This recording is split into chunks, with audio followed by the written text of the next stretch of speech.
Вы знаете, вообще говорить о Мстиславе Леопольдовиче можно или очень долго, или просто сказать два слова. Великий гений.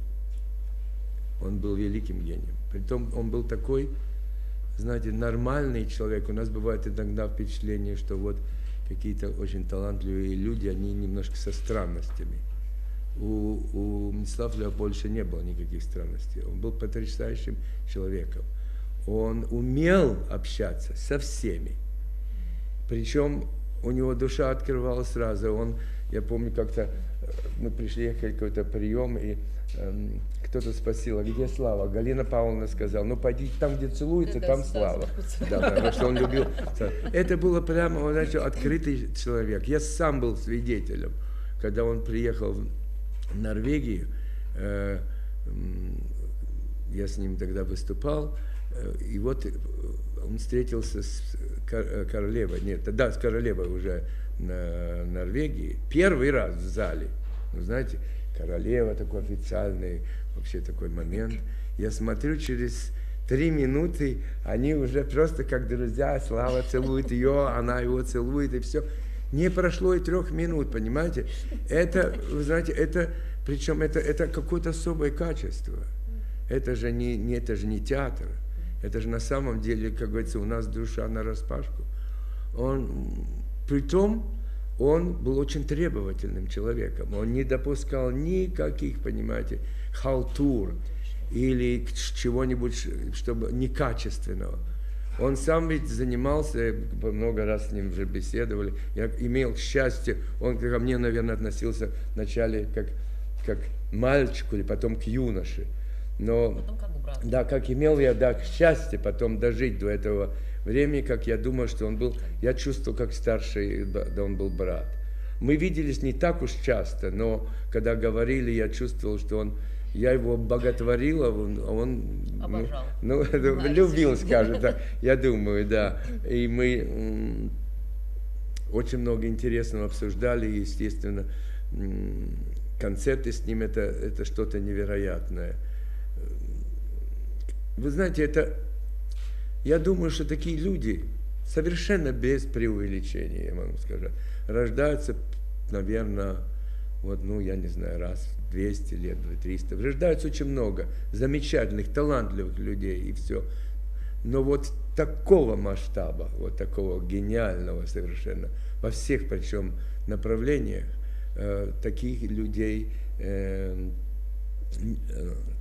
бывают очень редкие. И когда, к сожалению, Мстислав Леопольдович умер, я был в страшном трансе. Я плакал несколько дней, и как-то есть такое выражение, нету незаменимых людей. Я с этим не согласен.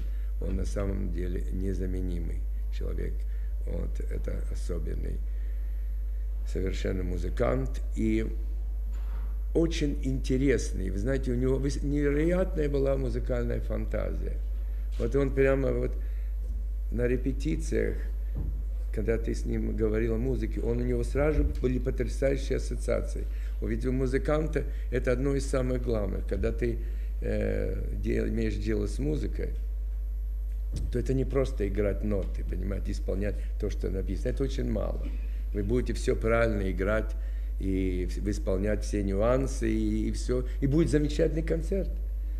Но вы, когда попадаете в совсем другой мир, я его называю космический, когда вы отрываетесь от этого материала, и у вас, так сказать, вы находитесь только в мире образности, содержания и атмосферы, и ассоциаций. У каждого артиста они, конечно, могут быть разные. Тогда это совсем другое исполнение. У Мстислава Леопольдовича было совершенно невероятное чувство это. Он ассоциировался иногда до смешного, но то, что он говорил, попадало абсолютно в точку. Я помню, я присутствовал при его мастер-классах. Он, конечно, очень много вообще знал музыки, потрясающе, и на рояле играл, вы же знаете, и камерной музыки очень много знал. Но где-то в Питтсбурге ему хотелось сыграть какое-то трио там кто-то. И произведение он его не знал. Может быть, и слышал, конечно, но как следует не знал. То есть с точки зрения, как педагог, знаете, знает этот материал. Но вот гениальность его и талант, что он сидел, смотрел ноты, а потом стал делать такие замечания, и так, с такой уверенностью, так интересно, как будто бы он всю жизнь играл, и это произведение сам знал. Понимаете, это может только особый, конечно, человек. Один момент я хочу обязательно обратить внимание, потому что это мне запомнилось очень долго. Я помню, уже было почти очень близко к смерти, к сожалению, Славы. Мы встретились в Мюнхене, тогда был юбилей Шостаковича. Я его пригласил участвовать в таком вечере, посвященный Дмитрию Дмитриевичу. А мы все знаем же, что как он дружил, и как обожал его Шостакович. И как-то мы говорили о том, что вот, думать нет времени у людей, мысль, тишина, как должна помогать музыкантам, людям. Он мне сказал, знаешь, у меня был потрясающий случай. Как-то я сижу дома в Москве, и вдруг мне звонит Шостакович. Говорит, Слава, вы можете приехать? Ну, я, конечно, сразу приехал к нему. Он поздоровался, говорит, садитесь. Сел, я, говорит, сел. Он говорит, давайте помолчим. Ну, конечно же, помолчим. Он говорит, примерно 45 минут мы сидели и молчали. Потом стал Шостакович, сказал, Слава, большое спасибо, что вы провели со мной это время. И Слава уехал. Вы знаете, это ведь не просто так вот посмеяться, тут нечего. Это глубочайший момент. Знаете, на меня это оставило потрясающее впечатление. И я думаю, что в те годы, естественно, Слава. Потому что вот это молчание, когда ты, наверное, сидишь, анализируешь или думаешь, я не знаю кто, о чем, но ты может быть, всю жизнь анализируешь, и она проходит перед тобой, или у тебя какие-то проблемы, но в тишине, в молчании, и рядом еще сидит человек такой гениальный, как Шостакович, это особый момент. И как-то я стал думать, как у нас мало времени, чтобы вообще мы думали. Мы все время дергаемся, куда-то бежим, все время стрессы. А вот сесть так и проанализировать не хватает времени. Я все время вот и даже это вспоминаю очень часто, вот этот момент.